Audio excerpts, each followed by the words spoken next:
tahun ini tahun yang ke-8 dilakukan evaluasi kinerja pembangunan daerah bersama dengan 34 perguruan tinggi yang ada di masing-masing provinsi untuk berperan sebagai tim evaluasi kinerja pembangunan daerah yang ada di seluruh Indonesia. Kami paham di masing-masing provinsi banyak perguruan tinggi, tapi Pak Menteri kami laporkan ada perguruan tinggi yang harganya sudah sangat mahal sekali sehingga banyak yang nolak. Bukan berarti kita dapat yang murah tapi kualitasnya jelek. Kami masih ada tridharma perguruan tinggi yang dianut oleh teman-teman perguruan tinggi 34 ini yang siap untuk membantu Merah Putih dengan sumber daya yang ada di mereka dan tetap mereka memberikan profesionalisme untuk membantu evaluasi kinerja ini. Terima kasih kepada 34 perguruan tinggi termasuk Kapolda dan BPS yang ada di lapangan. Penunjukan perguruan tinggi negeri sebagai evaluator dimaksudkan kita untuk melakukan hasil evaluasi yang seobjektif mungkin, tapi seobjektif mungkin untuk bisa perguruan tinggi dan independen. Namun dimanapun evaluasi tetap memerlukan pihak lain yang dievaluasi oleh evaluator. Sehingga kami bekerjasama juga dengan teman-teman Kapolda, baik provinsi maupun kabupaten dan pihak Badan Pusat Statistik yang ada di provinsi.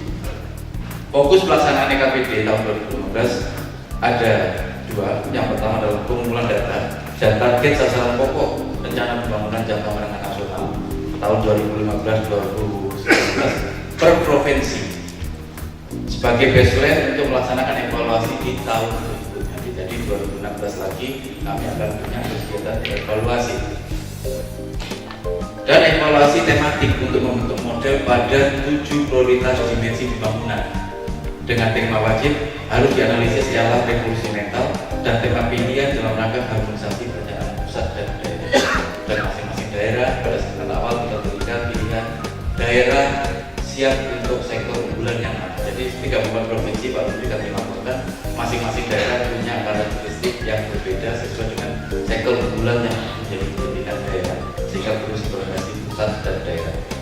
Pada saat ini draft laporan akhir sebagai benar dapat diselesaikan dan sudah kami seminarkan, tinggal sisa sekitar 8 provinsi terakhir ini yang akan kami lakukan seminar akhir di provinsi. Dan teman-teman dari EKPD tidak hanya teman di Direktorat Evaluasi, tapi satu kedeputian di EKPD menjadi bagian dalam kegiatan evaluasi kinerja. Jadi ada Bu Darwati, Pak Ali, Pak Yudo yang menyaksikan bersama dukungan seluruh staf yang ada di Deputi Evaluasi. Kegiatan seminar ini selain dihadiri oleh perwakilan perguruan tinggi sebagai tim EKPD, juga dihadiri oleh Bapak Provinsi, kementerian lembaga yang terkait, ada Kementerian Kesehatan, Kementerian Perhubungan, Kementerian ESDM, Kementerian Pertanian dan yang lainnya, dengan estimasi jumlah peserta sekitar 200 orang. Dan mudah-mudahan masih bertahan sampai sore Bapak Menteri. Jadi tadi kalau moderator sampaikan setelah sambutan Pak Menteri membuka coffee break, bukan berarti selesai Bapak. Masih kami lanjutkan dengan kelas-kelas, ada 6 kelas berbagi dengan sektor-sektor. Nanti mereka akan tetap berdiskusi lebih intens untuk mencermati dan mengkritisi hasil evaluasi yang sudah dilakukan. Proses seminar selanjutnya dibagi 6 panel. Untuk panel A itu Aceh, Sumatera Utara, Sumatera Barat, Riau, dan Kepulauan Riau. Regionnya seperti itu. Ada panel B, kami bagi lagi dengan Sumatera, tapi Jambi, Bengkulu, Sumsel, Bangka Belitung, dan Lampung. Panel C, DKI Jakarta, Banten, Jawa Barat, Jawa Tengah, DIY, dan Jawa Timur. Dan panel D, Kalimantan Timur, Kalimantan Selatan, Kalimantan Tengah, Kalimantan Barat, Kalimantan Utara, dan Bali. Panel E, Sulawesi Utara, Sulawesi Tengah, Sulawesi Tenggara, Sulawesi Selatan, Gorontalo, dan Sulawesi Barat. Rektor Gorontalo jadi rencana sudah hadir Bapak, tapi beliau dipanggil di komisi 11 jadi beliau menuju DPR. Panel F, NTT, NTB, Maluku, Maluku Utara, Papua, dan Papua Barat. Hasil evaluasi yang nanti kami bahas, kami sebenarkan akan disempurnakan oleh tim EKPD nasional sebelumnya, oleh tim di pusat dan dirangkum dalam laporan akhir evaluasi 2015. Insya Allah nanti Desember kami selesaikan semua laporan provinsi, kami kumpulkan menjadi evaluasi laporan nasional yang bukan sigma provinsi-provinsi tapi sudah hasil analisa di seluruh provinsi di Republik Indonesia. Selanjutnya kami mohon Bapak Menteri untuk dapat membuka dan memberikan pengarahan pada acara seminar akhir evaluasi kinerja pembangunan Swadaya tahun 2015 ini. Akhir kata kami mengucapkan terima kasih atas segala bantuan kerjasama selama ini sudah kita jalin, dan mohon maaf apabila dalam kerjasama tersebut ada hal-hal yang kurang berkenan dalam pelaksanaannya. Jadi kami siap dikritiki, siap untuk diberikan masukan, Pak, kalau temanya kurang dasar, kurang mendalam, tidak ngefek perencanaannya, tolong kami beri kritisi. Saya kira itu. Sekali lagi terima kasih saya berikan kepada seluruh pihak yang telah membantu, perguruan tinggi, BPS, dan lembaga dan Bapeda. Wassalamualaikum warahmatullahi wabarakatuh. Nasional, Kepala Badan Perencanaan Pembangunan Nasional, yang terhormat Bapak Sofyan Adjali Nandisa. Bapak dan Ibu sekalian yang saya muliakan, Assalamualaikum warahmatullahi wabarakatuh.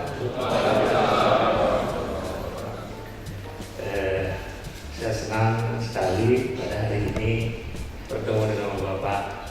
Ada yang rektor, ada yang mewakili rektor, ada Bapeda, kepala Bapeda, ada yang mewakili, dan seluruh hadirin yang ikut terlibat dalam evaluasi kinerja pembangunan daerah. Bapak Ibu sekalian, sekarang BPN kita sangat besar. Kalau waktu kita mulai BPN tahun 69, APBN-nya mungkin ekivalen dengan sekitar 100 miliar. Hari ini APBN kita sudah mencapai 2.000 triliun. Besar sekali. Tetapi saya kadang-kadang sepakat dengan observasi Ketua Banggar Pak Anto Terba, Pak Supit, yang mengatakan 2.000 triliun anggaran itu, tapi tidak nepek. Nepek itu bahasa Sunda itu. Nepek itu tidak ada efek, tidak terasa efeknya. Tidak terasa efeknya. Jadi, Bapak dan Ibu sekalian, kalau observasi itu benar, berarti uang APBN ini tidak well spread, tidak digunakan secara tepat, ya, tidak digunakan secara tepat. Nah, bagaimana kita tahu bahwa APBN itu digunakan secara tepat? Uang itu habis, tetapi kemudian tidak memberikan dampak yang optimum.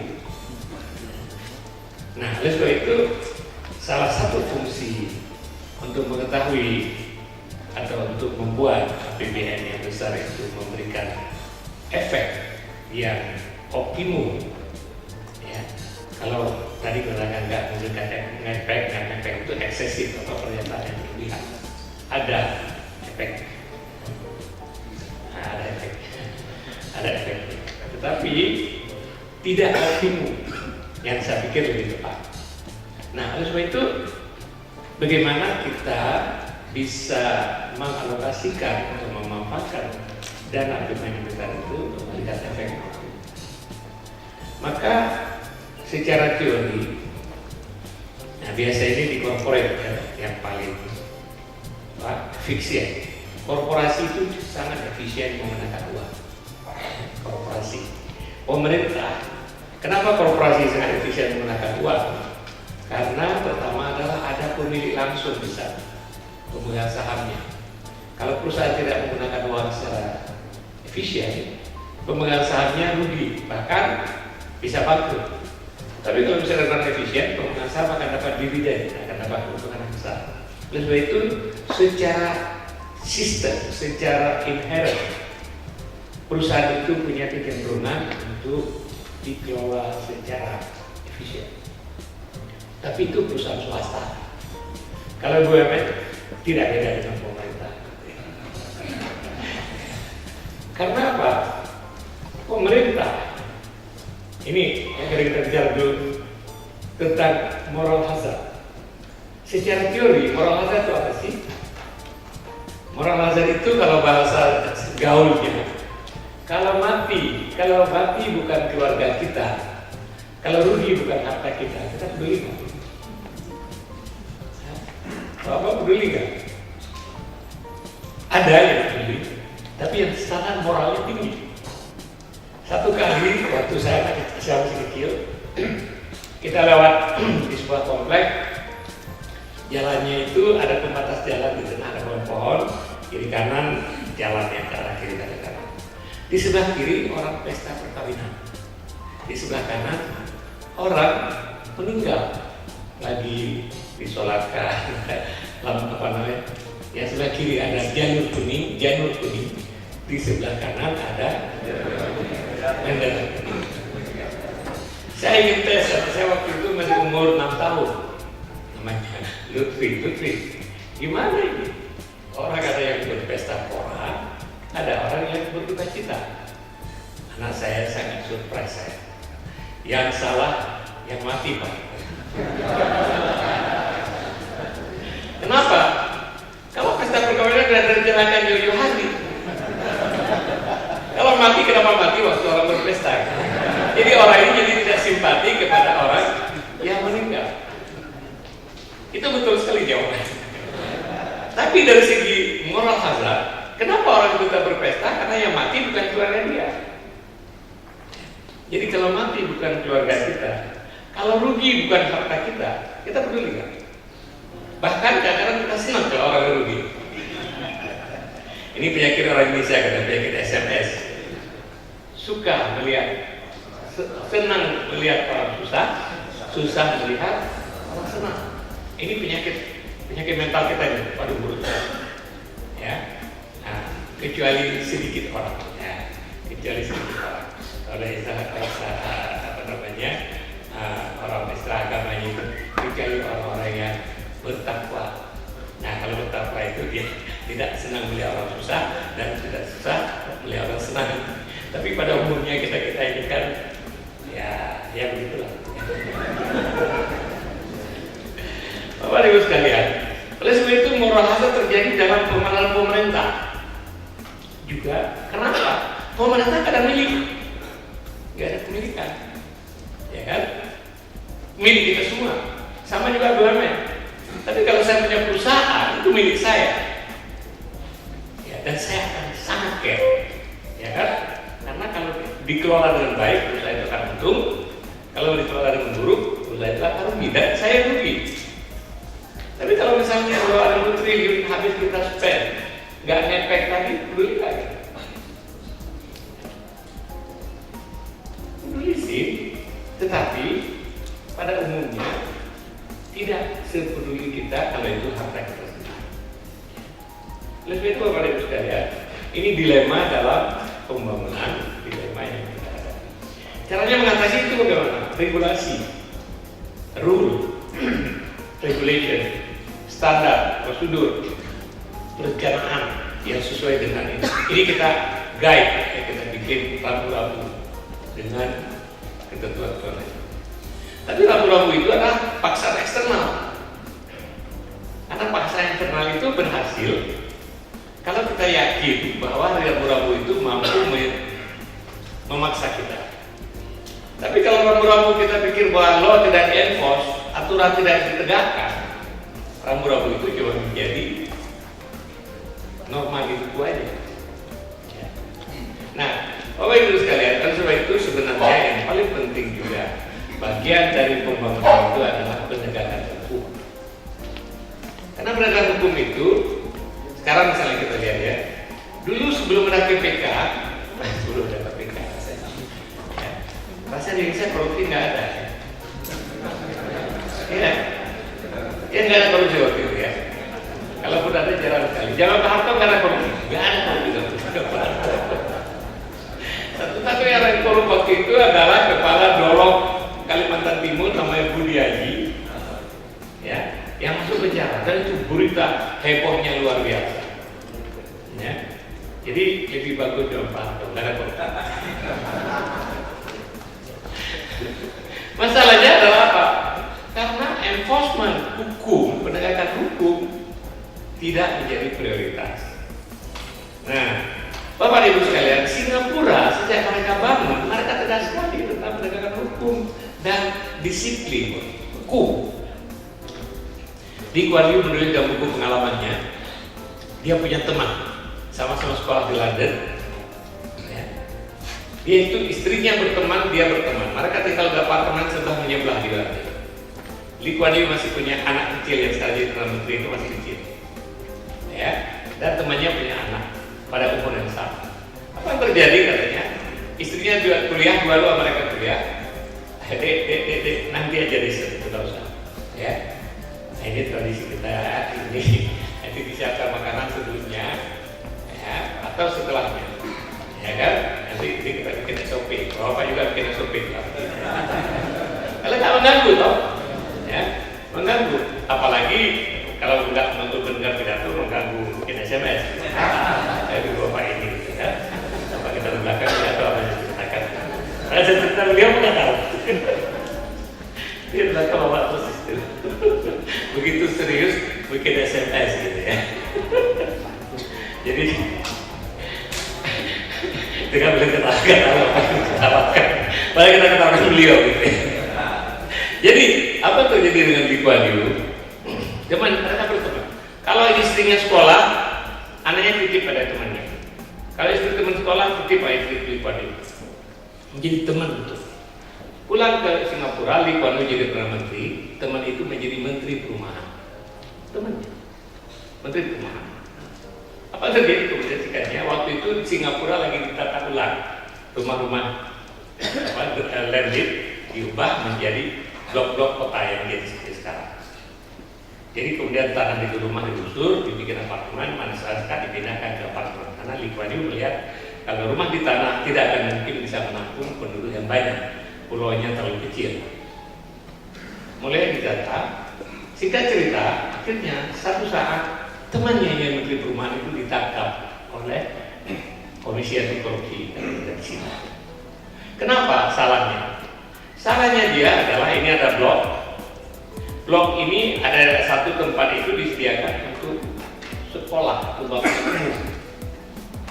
Nah, sebelahnya itu digunakan untuk properti, untuk bangunan.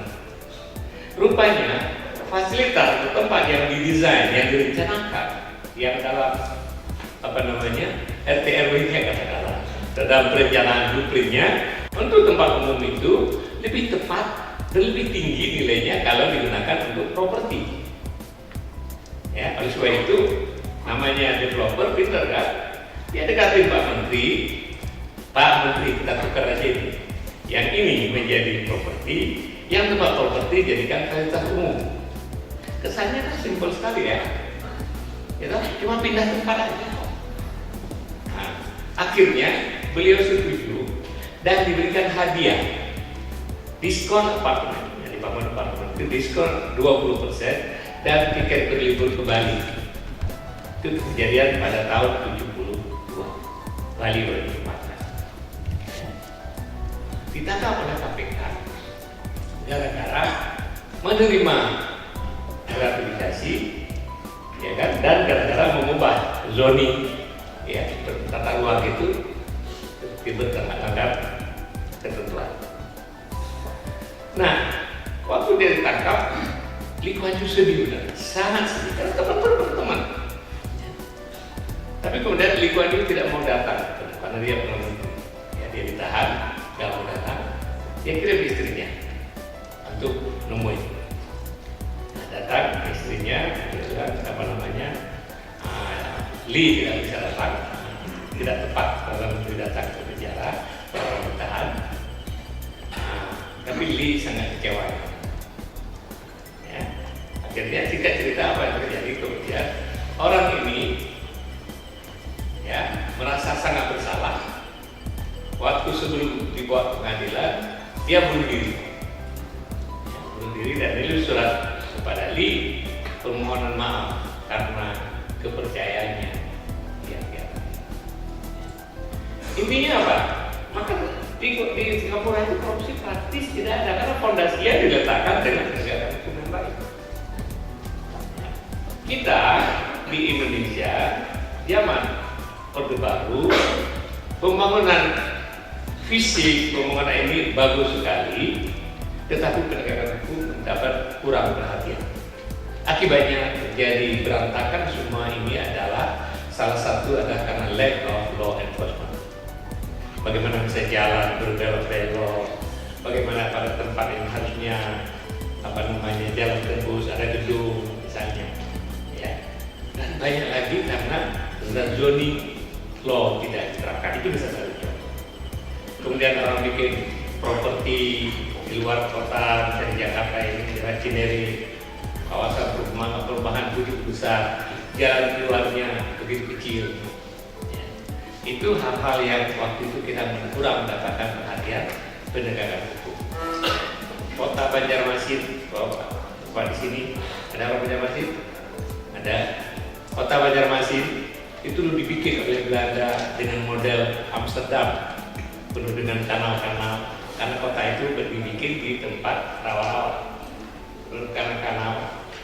Dan kalau itu, jadi kalau misalnya Banjarmasin mengikuti pola yang ditetapkan oleh Belanda, maka Banjarmasin bisa menjadi Amsterdam, seperti Amsterdam, di mana air orang bisa berlalang dengan perahu. Tapi apa terjadi? Kanal yang bikin begini diuruk, masih gini. Di atasnya jadi parkir, di atasnya jadi ruko, di atasnya jadi apa? Akhirnya Banjarmasin jadi berantakan seperti hari ini.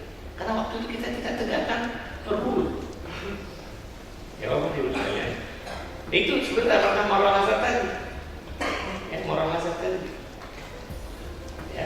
Ya, jadi Bapak Ibu.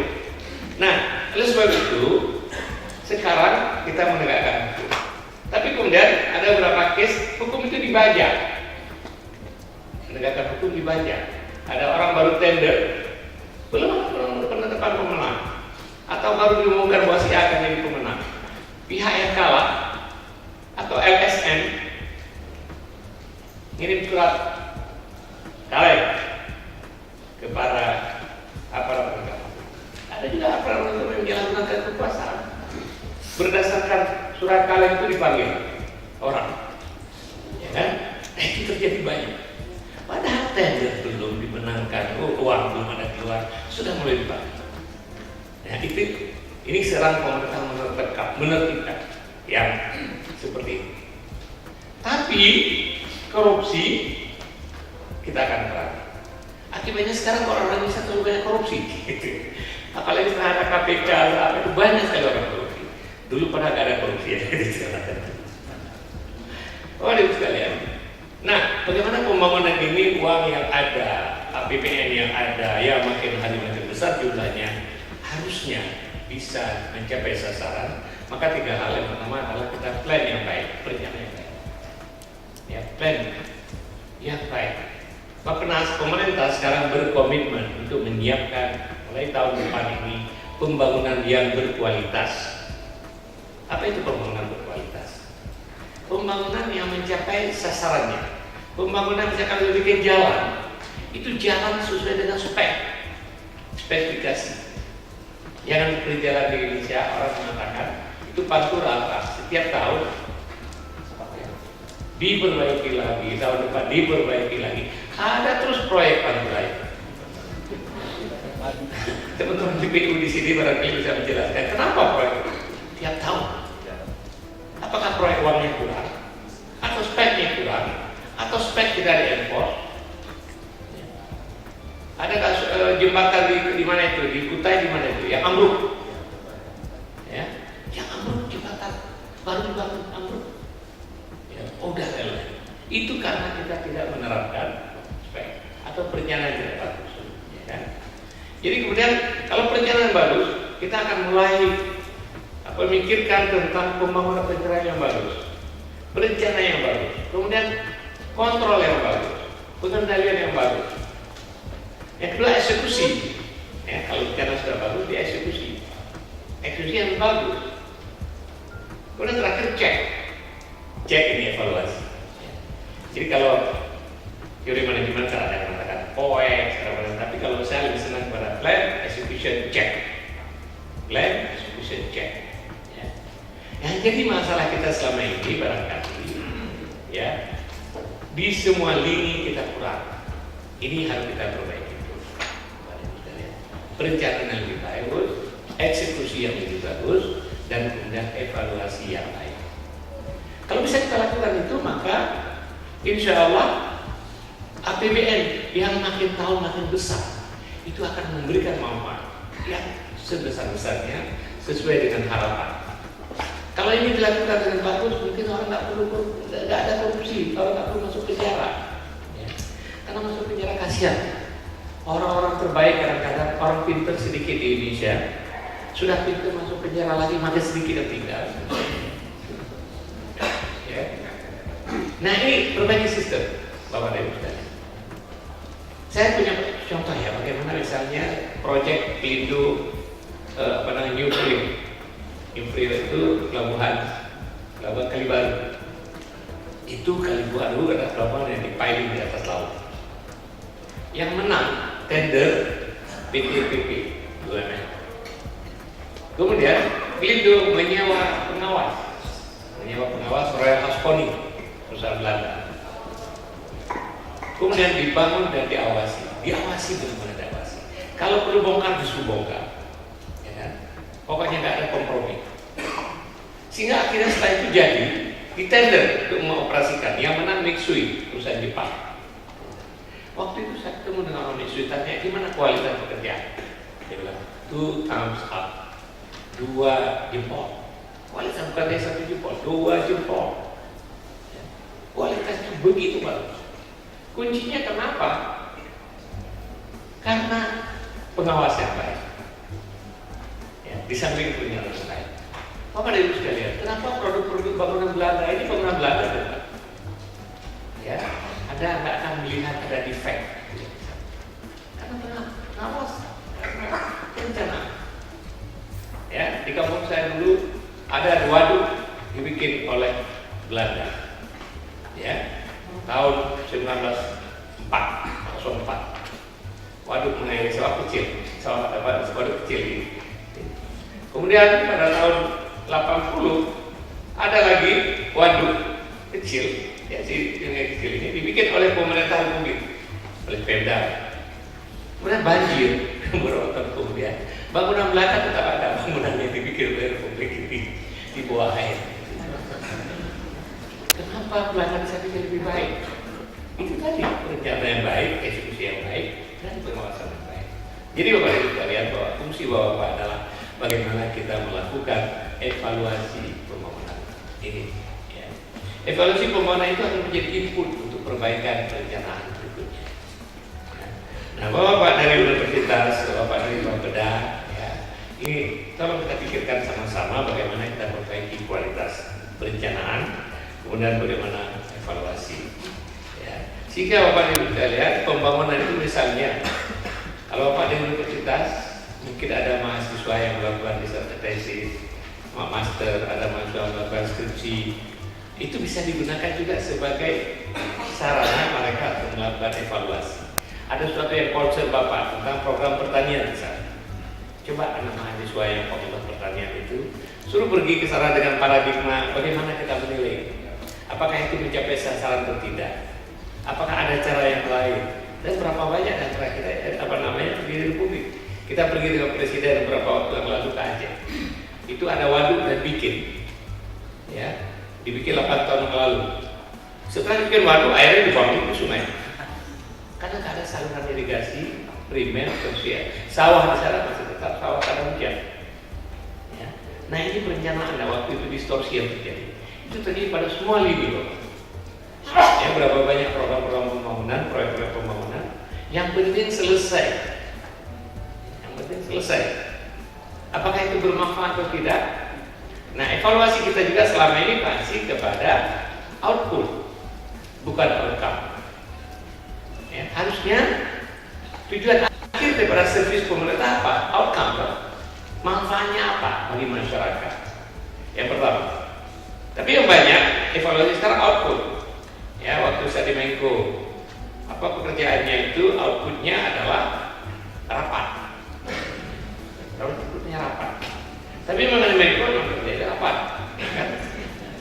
Tapi rapat itu sebenarnya apa hasil dari rapat itu? Kita FGD, hasilnya FGD. Bapak sering lihat gitu ya. Hasilnya ya gitu. Apakah hasil LGD itu menjadi policy, perbaikan policy, perbaikan kebijakan? Nah, oleh sebab itu nanti di Pak Roni kita akan mulai sedikit lebih ini lagi. Ya, LGD itu sudah bukan hasil, ya bukan itu yang kita harapkan. Tapi hasil perencanaan LGD itu kita perbaiki policy, ya, kita perbaiki kebijakan. Nah, sekarang Pak Roni pernah cerita waktu beliau di KPK dulu, ya kan? Itu tentang proyek sapi di Indonesia. Bapak tahu dalam 10 tahun terakhir ini 14 triliun dana untuk swasembada sapi. 14 triliun, tapi jumlah sapi makin menurun. Tapi tidak apa-apa kalau KPK yang periksa lagi, yang melakukan evaluasi. Ya kan? Kalau perencanaan itu oke, udah ada kerjaannya itu, udah ada uang yang diambil, ada kwitansi, ada apa. Tapi kemudian sebenarnya kalau 14 triliun itu harus diterjemahkan berapa banyak tambah populasi sapi. Itu misalnya. Itu tadi proyek membangun Pantura. Ya, bukan hasilnya itu lebaran lancar. Smooth jalannya, habis dari lebaran terus lagi. Ya. Harusnya kalau perencanaan yang baik, kemudian eksekusi yang baik, dan kemudian standar yang baik, harusnya bikin Pantura itu bisa tahan berapa tahun. Harusnya begitu kan? Harusnya. Jadi Bapak Ibu sekalian, ini yang terus kita perbaiki.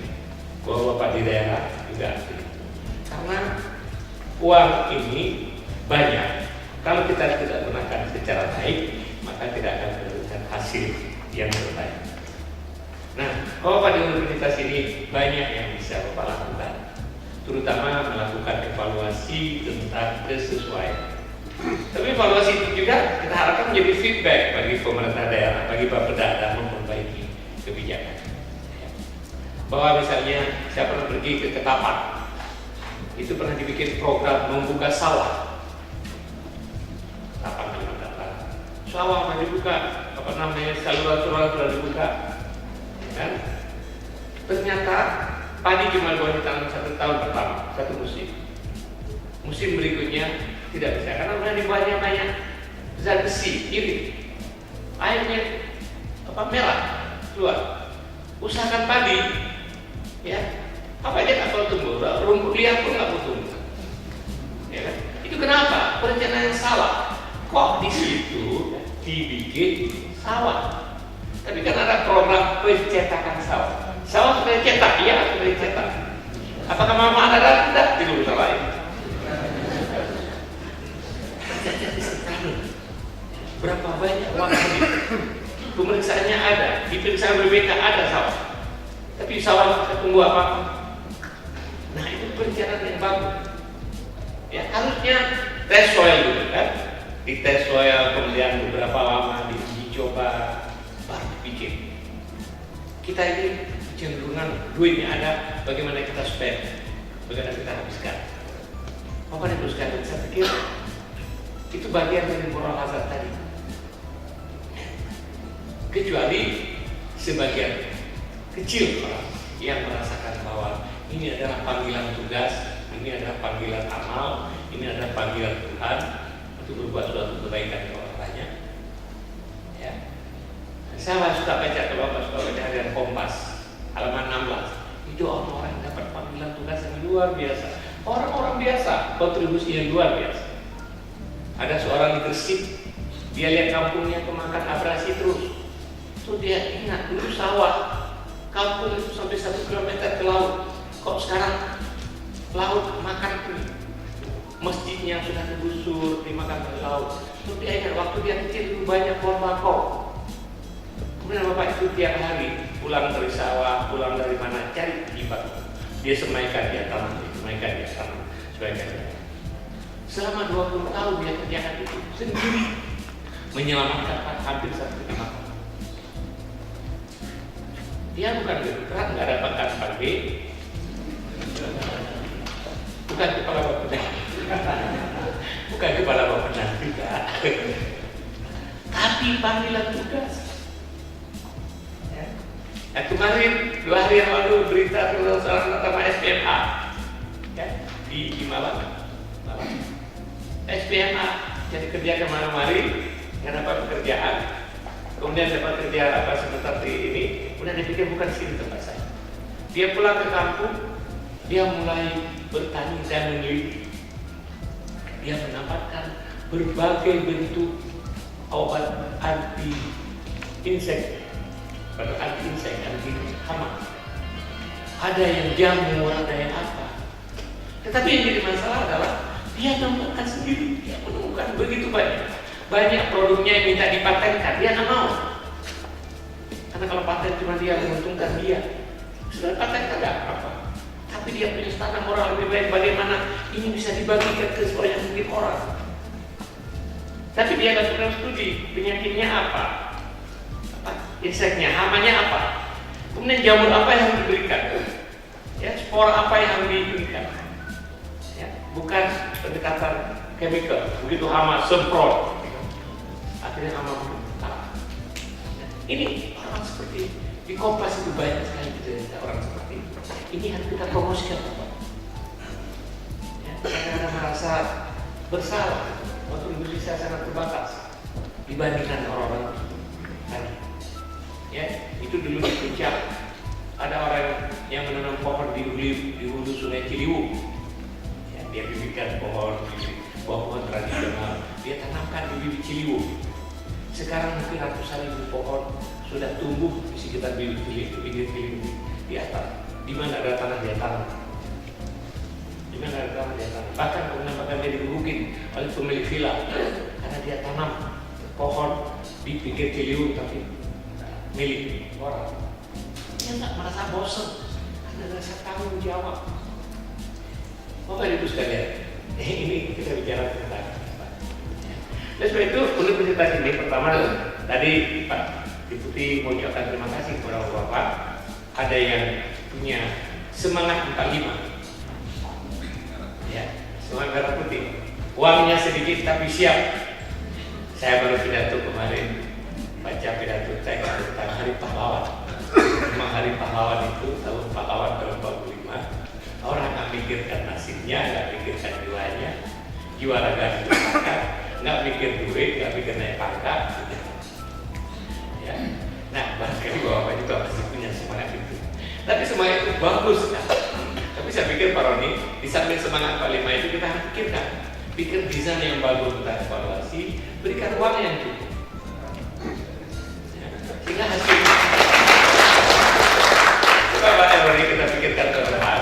Tapi kemudian desain perencanaannya ini juga bagus. Jangan juga kemudian hasilnya itu ada sekelompok laporan apa ini laporan gitu. Ya, berapa diberikan itu sudah 300 juta. 200 juta. Iya. Kalau hasilnya cuma itu terlalu mahal, karena itu bisa kita beli ke Purwakarta. Kalau hasil seperti itu, tetapi ayo kita desain yang baik, ya kan? Evaluasi yang baik, kemudian kita berikan uang yang cukup, ya, sehingga bapak-bapak ini bisa menggunakan mahasiswa. Itu banyak sekali yang bisa dilakukan kalau kita untuk melakukan evaluasi dan memberikan input. Saya harapkan juga Bapeda menjadi responsif. Ya kan? Kalau dikritik bahwa itu program tidak bagus, itu ada sesuatu yang harus kita dengar. Bagaimana caranya misalnya, apa yang tepat, itu evaluasi yang seperti itu sangat penting. Untuk diketahui bahwa di Bapeda pemerintah berkomitmen lebih banyak memberikan uang ke daerah, lebih banyak uang ditransfer ke daerah daripada digunakan oleh KL di pusat, dan mereka memberdayakan daerah, pembangunan di daerah. Nah, kita juga akan memikirkan bagaimana mekanisme supaya Bapak lebih fleksibel. Kita sedang menyiapkan aturan supaya pemerintah bisa memberikan grant kepada masyarakat, bisa memberikan grant kepada civil society organization, kepada LSM yang baik. Nah, banyak sekali kerja-kerja masyarakat itu. Ya, kemarin di pameran ini, pameran tentang masalah sanitasi, ada ibu-ibu dari NTT, dia usaha sendiri memobilisasi masyarakat, berhasil menyediakan air minum untuk sekian desa tanpa bantuan pemerintah. Seandainya pemerintah bisa berikan grant kepada ibu 2 miliar, mungkin tak berapa kecamatan yang bisa bikin saluran irigasi.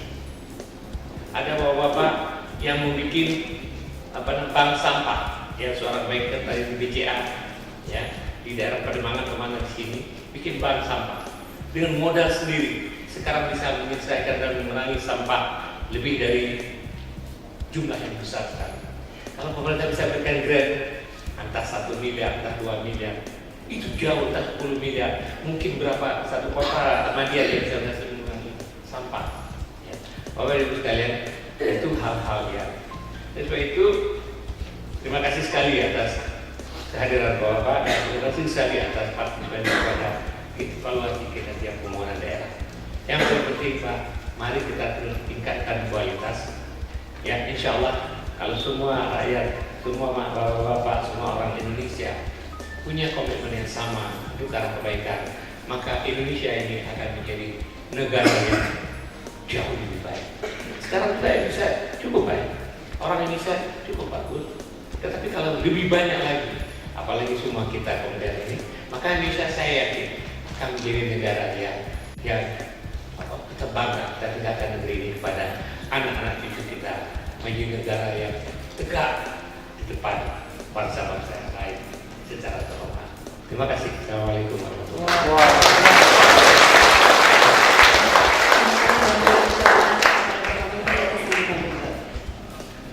Ini nggak ada gong ini ya. Assalamualaikum. Tadi saya nggak lupa. Jadi dengan mengucapkan Bismillahirrahmanirrahim, saya ucapkan seminar akhir evaluasi kinerja pembangunan daerah tahun 2015 dengan resmi dibuka.